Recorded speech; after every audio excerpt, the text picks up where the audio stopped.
नव तत्वों में से दो तत्वों का वर्णन हम डिटेल में कर चुके हैं। सबसे पहला है जीव तत्व और दूसरा है अजीव तत्व। तो जीव तत्व और अजीव तत्व इसकी डिटेल हम कर चुके हैं। जीव तत्व के मैक्सिमम 563 भेद हमने देखे और अजीव तत्व के मैक्सिमम 560 भेद हमने देख लिए। तो इनका हम डिटेलिंग कर चुके हैं। अब आता है तीसरा तत्व है पुण्य तत्व, ये थर्ड है। अब पुण्य तत्व क्या होता है? जब कोई व्यक्ति कर्म करता है, हम कर्म तो करते हैं नित्य प्रति, हर पल हर क्षण हम कर्म करते जा रहे हैं।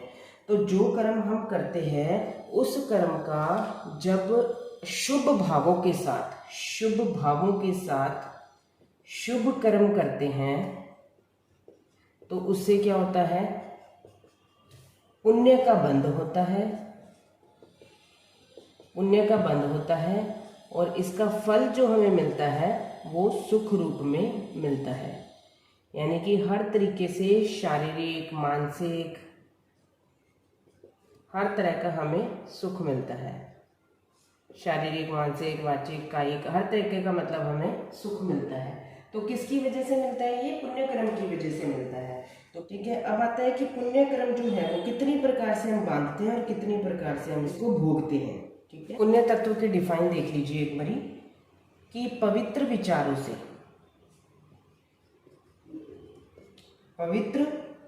से शुभ क्रियाओं से, मतलब विचार यानी कि मानसिक हो गए, मैंने पहले भी कहा शारीरिक, मानसिक और वाचिक पवित्रता होनी चाहिए। तो पवित्र विचारों से, उसके बाद आता है पवित्र या पवित्र शुभ क्रियाओं से, यानी कि क्या हो जाएगा? मानसिक, और ये हो जाएगा कायिक, काया से, मतलब हमने क्या करना है? शुभ क्रियाएं करनी है। काया से शुभ क्रियाएं करिए, मानसिकता से, मस्तिष्क से शुभ विचारों को सोचिए और उसके बाद शुभ बोलना। ठीक है, जो कोई हम शुभ क्रियाएं करते हैं, मानसिक, वाचिक और कायिक, तीनों से जो हम शुभ क्रियाएं करते हैं, शुभ विचार भाते हैं या शुभ बोलते हैं, तो उससे क्या होता है? जीव की प्रोग्रेस होती है, जीव की उन्नति होती है और जीव पुण्य का बंध करता है। ठीक है, तो शुभ भावों से जो भी क्रिया की जाती है, चाहे वो मानसिक है, चाहे वो वाचिक है, चाहे वो कायिक है, शुभ भावों से हम जो भी क्रियाएं करते हैं उसी से शुभ कर्मों की प्रकृतियां बंध जाती है। ठीक है, ये पुण्य कर्म बंधना मीन्स क्या? पुण्य भी क्या है? कर्म है। तो हमने देखा 8 कर्म है, 8 कर्मों की 148 प्रकृतियां हैं। इसके अंदर शुभ भी हैं और अशुभ भी हैं। लेकिन जब हम मानसिक, वाचिक और कायिक रूप से जब शुभ क्रियाएं करते हैं तो उससे पुण्य कर्म की प्रकृतियां बंधती है, यानी शुभ प्रकृतियां बंधती है। ठीक है, जो हमारी प्रकृतियां होती हैं वो 2 टाइप की होती है, एक शुभ है, एक अशुभ है। लेकिन जब हम कोई अच्छा काम करते हैं, अच्छा सोचते, अच्छा बोलते, अच्छा करते हैं, शुभ करते हैं, तो उससे क्या होता है? शुभ प्रकृतियां बंधती चली जाती हैं। तो शुभ प्रकृतियां जिससे बंधे वो क्या होता है? पुण्य कर्म। तो अब हम शुभ प्रकृतियां कितने प्रकार से बांध सकते हैं? तो इसके 9 तरीके हैं, 9 प्रकार से हम शुभ क्रियाएं बांध सकते हैं। शॉर्ट रिवीजन लेते हैं। पुण्य तत्व तीसरा तत्व है, 9 तत्वों में से तीसरा तत्व है पुण्य तत्व। पुण्य तत्व क्या होता है? जब हम पवित्र विचार, मतलब मानसिक, वाचिक और कायिक, मानसिक, वाचिक और कायिक रूप से कोई भी शुभ क्रिया करते हैं, शुभ भावों से शुभ कर्म करते हैं, तो पुण्य का बंध होता है जिसका फल हमें सुख रूप में मिलता है। तो 8 कर्मों की हमारी 148 प्रकृतियां हैं, उसमें से जितनी शुभ प्रकृतियां हैं वो पुण्य कर्म से बंध जाती हैं। ठीक है, तो हम पुण्य कर्म कितने टाइप से बांध सकते हैं? 9 प्रकार से हम पुण्य कर्मों को बांध सकते हैं। अब वो 9 टाइप्स कौन से हैं वो देखते हैं। हम 9 प्रकार की शुभ क्रियाएं कर सकते हैं। पहली कौन सी है? पहली है अन्न पुण्य। अन्न पुण्य, इसके अंदर हम क्या करते हैं? अन्न पुण्य के अंदर हम करुणा बुद्धि से, मतलब किसी पर दया करके, करुणा करके, किसी के दुख को देख करके कि कोई कितने दिन का भूखा है तो उसे क्या करना? भोजन देना। भोजन देना क्या हो गया? पुण्य हो गया, अन्न पुण्य हो गया। तो किसी भूखे को, गरीब को, जरूरतमंद को, बेसहारा को, जो पता नहीं कितने दिनों का भूखा है, जिसे वाकई में भोजन की आवश्यकता है, उन्हें भोजन देना, वो क्या होता है? अन्न पुण्य। पान पुण्य क्या होता है? वही करुणा बुद्धि से, दया बुद्धि से, ऐसा नहीं किसी स्वार्थ के वशीभूत होकर या अहंकार में कि मैं तो इतना बड़ा हूँ, मेरे पास तो यहाँ पानी के इतने भंडार भरे पड़े हैं कि मैं किसी को भी पानी पिला सकता हूँ, ऐसे अहंकार में नहीं, करुणा की बुद्धि से पान पुण्य। करुणा और दया से प्रेरित होकर के जब हम किसी को पानी देते हैं, पानी दे करके किसी की प्यास बुझाते हैं, तो पानी देना भी क्या हो गया? एक प्रकार का पुण्य हो गया, पान पुण्य जिसे कहते हैं। तो इसमें हम क्या करते हैं? वही किसी प्यासे को, किसी ज़रूरतमंद को, बेसहारे को, न जाने कितने दिनों से प्यासा है, उसे पानी पिलाते हैं, तो इसे हम पान पुण्य कहेंगे। तीसरा आता है लयन पुण्य। लयन का मतलब क्या होता है? लयन का मतलब है स्थान, ठहरने का स्थान देना। किसी को ठहरने के लिए अगर हम स्थान देते हैं तो वो लयन पुण्य की कैटेगरी में आ जाता है। कोई ज़रूरतमंद है जिसके पास छत नहीं, देखो रोटी नहीं तो भोजन दान में किया, पानी नहीं तो पानी दान में दिया, अब रहने के लिए मकान नहीं, छत नहीं, वो गर्मी सर्दी बाहर फुटपाथ पर अगर सो रहा है, उसको ठहरने के लिए कोई जगह नहीं मिल रही है, रेंट दे करके तो हर कोई दे देता है जगह, कहेंगे कि ये इसका इतना रेंट दो और आप मेरी जगह ले लो, तो ये कोई पुण्य नहीं है, ये पुण्य नहीं है, तो बिजनेस ही है आपका, ठीक है, ये तो आपका रूटीन का जो भी काम धंधा है वो सब है। लेकिन रियलिटी के अंदर जब हम बिना किसी स्वार्थ के, बिना किसी अहंकार के, हम किसी को दया से प्रेरित होकर के, करुणा से प्रेरित होकर के, उसके दुख को देख करके हम उसे स्थान ऑफर करते हैं कि आप मेरे घर में रह सकते हो, या ये एक कमरा है जो फ्री पड़ा है, आप यहाँ पर आराम से रह सकते हो जब तक आपको रहने के लिए कोई प्रॉपर शेल्टर नहीं मिल जाता है, तो उसे हम क्या बोलते हैं? स्थान पुण्य या लयन पुण्य उसे कहा जाता है। जैसे साधु साधुओं को ठहरने के लिए जब हम विहार करते हैं तो रास्ते के अंदर ठहरने के लिए लोग हमें अपने घर में जगह देते हैं, साधु संतों को घर के अंदर ठहराते हैं एक रात्रि के लिए, तो वो कौन सा पुण्य बांधते हैं? वो लयन पुण्य बांधते हैं, ठीक है। तो साधु संतों के लिए जगह देना, किसी ज़रूरतमंद के लिए जगह देना, वो सारा लयन पुण्य की कैटेगरी में आ जाता है। मतलब ठहरने के लिए कोई भी स्थान देना, तो वो लयन पुण्य की कैटेगरी में आ जाता है। उसके बाद आता है शयन पुण्य।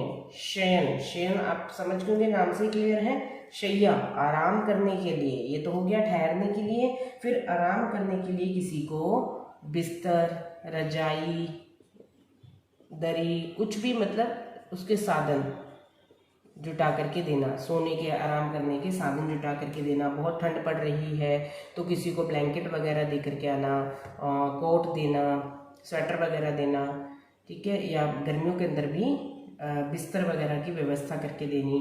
तो शैया मतलब शयन करने के लिए, सोने के लिए जिन भी चीज़ों की ज़रूरत होती है, कोई भी चद्दर, दरी, रजाई, तकिया, बिस्तर, कुछ भी XYZ, तो जो भी सोने के अंदर काम आते हैं वो सारे साधन प्रोवाइड करवाना, उसे शयन पुण्य कहा जाता है।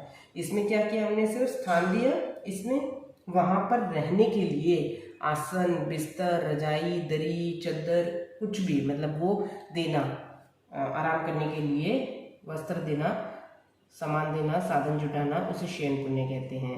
पांचवा पुण्य है वस्त्र पुण्य।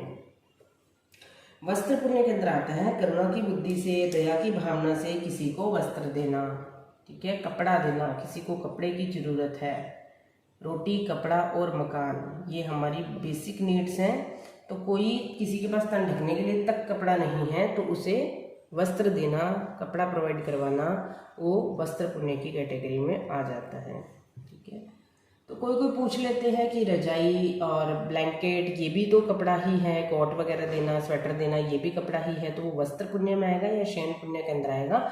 वैसे वो दोनों के अंदर ही आ सकता है क्योंकि वो भी वस्त्र ही हैं, लेकिन प्रॉपर अगर हम उन्हें आराम करने के लिए, सोने के लिए शैया प्रोवाइड करवाते हैं, कोई बेड प्रोवाइड करवाते हैं, गद्दा देते हैं, बिस्तर देते हैं, रजाई देते हैं, चद्दर देते हैं, कुछ भी जो उसके सोने के लिए, आराम के लिए काम आते हैं, जो वस्त्र, वो शयन पुण्य की कैटेगरी में आएंगे। और जो तन ढकने के लिए उसे कपड़ा चाहिए, वो कपड़ा अगर हम उसे प्रोवाइड करवाते हैं जो रूटीन में पहनने के काम आता है, तो वो वस्त्र पुण्य की कैटेगरी के अंदर आ जाता है। ठीक है, वैसे दोनों लगभग सेम है, कोई ऐसी बात नहीं है, दोनों में ही वस्त्रों का ही दान किया जाता है। उसके बाद छठा पुण्य आता है मन पुण्य। मन पुण्य में क्या आता है, मन से कभी भी किसी के बारे में कुछ भी गलत नहीं सोचना, मन के भावों को हमेशा पवित्र रखना, मन के भावों को पवित्र रखना मन पुण्य कहलाता है। ठीक है, तो मन के भावों को पवित्र रखना ये हो गया मन पुण्य। कभी भी मन से किसी के बारे में कुछ भी गलत नहीं सोचना। श्रावक का 8वां व्रत आता है, शायद पहले भी बताया होगा, अनर्थ दंड विरमण व्रत। उसमें व्यक्ति कुछ नहीं करता, किसी को नहीं मारता, कोई किसी प्रकार की हिंसा नहीं करता, झूठ नहीं बोलता, चोरी नहीं करता, किसी तरह का कोई पाप नहीं कर रहा, फिर भी सबसे ज़्यादा कर्म बंधन उसके 8वें व्रत में अगर दोष लग जाता है तो उसे सबसे ज़्यादा कर्म बंधन 8वें व्रत से होते हैं। 8वें व्रत को तोड़ने से, उस पर अतिचार लगने से होते हैं। ऐसा क्यों? क्योंकि 8वें व्रत के अंदर क्या होता है कि व्यक्ति बैठा बैठा मन से इतने कर्म बांध लेता है, एक्चुअल में उसने किया कुछ भी नहीं, लेकिन मन से किसी के प्रति बुरा सोचना, किसी का बुरा चाहना, किसी के बारे में बुरी भावना रखना, मन ही मन किसी की हिंसा कर देना, मन ही मन किसी को चोट पहुंचा देना, तो ये सब क्या होता है, हम मन से ही क्रूर कर्म करते चले जा रहे हैं।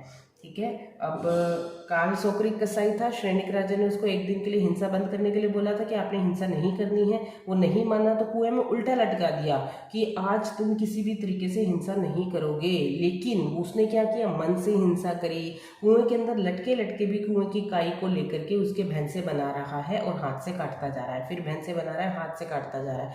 उसका नियम था एक दिन में 500 भैंसे मारने हैं, तो उसने रियलिटी में चाहे नहीं मारे, बट मन से तो उसने 500 भैंसों की हिंसा कर दी।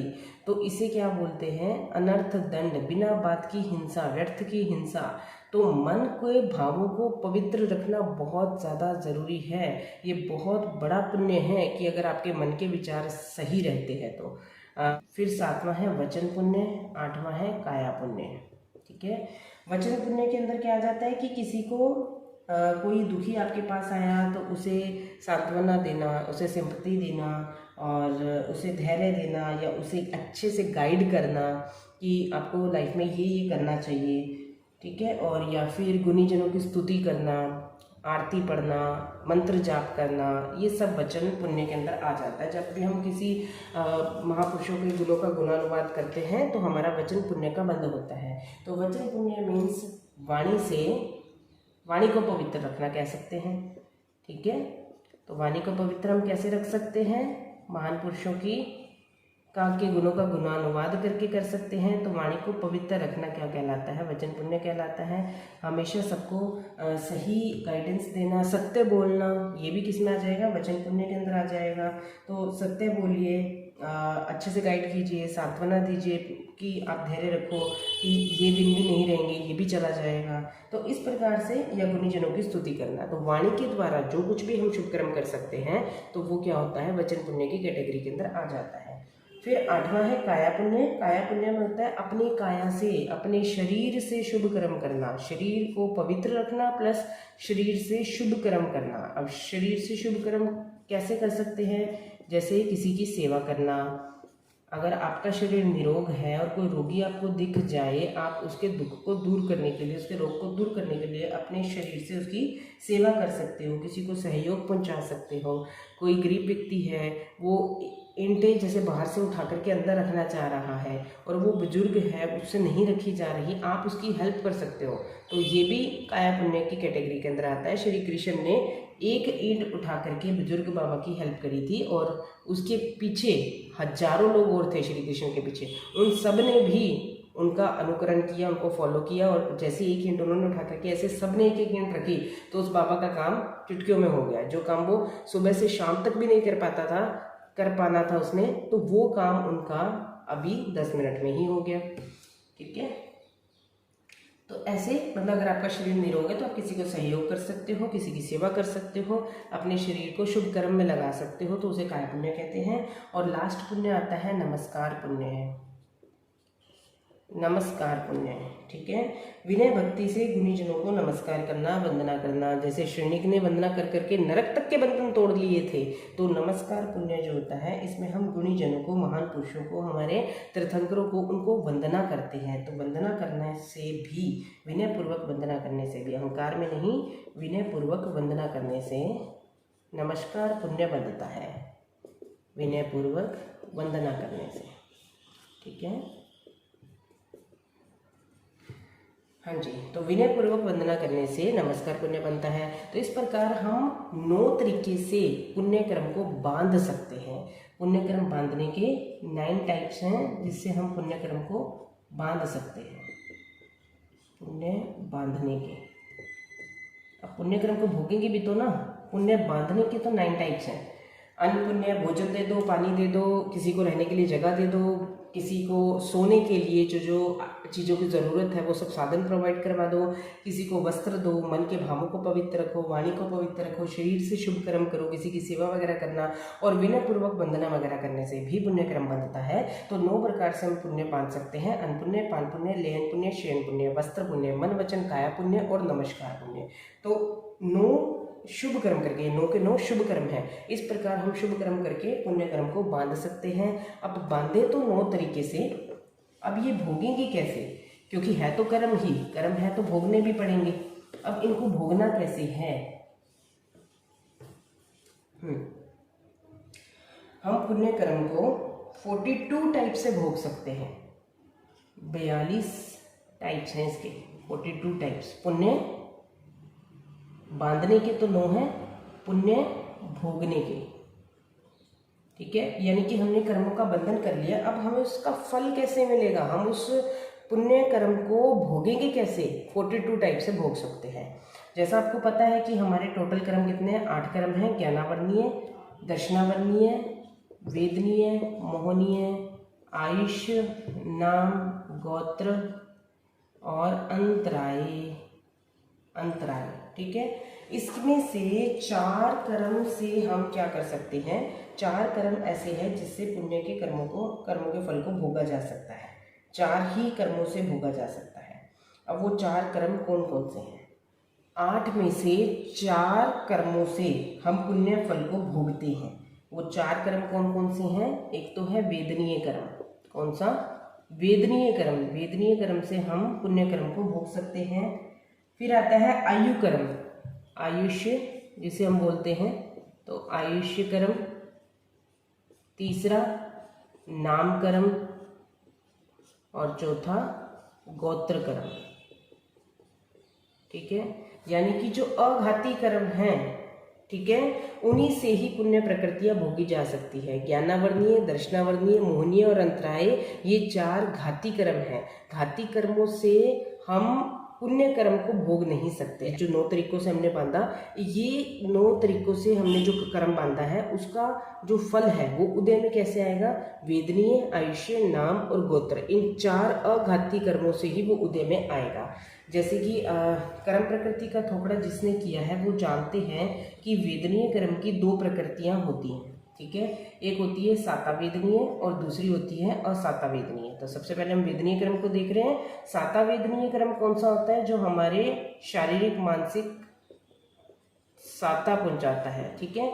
जो हमें शारीरिक और मानसिक साता पहुंचाता है वो सातावेदनीय कर्म होता है, ठीक है। तो वेदनीय कर्म के प्रभाव से हम क्या क्या करते हैं? वेदनीय कर्म के प्रभाव से हमें सुख और दुख का अनुभव होता है। तो ये वेदनीय कर्म की वजह से ही होता है। कभी हमारे शरीर में कोई पेन हो जाता है, कहीं दर्द हो जाता है, या हमारा शरीर निरोग है, स्वस्थ है, आज एकदम एक्टिव है, तो ये सुख और दुख जो शरीर को मिल रहे हैं ये किस कर्म के प्रभाव से मिलते हैं?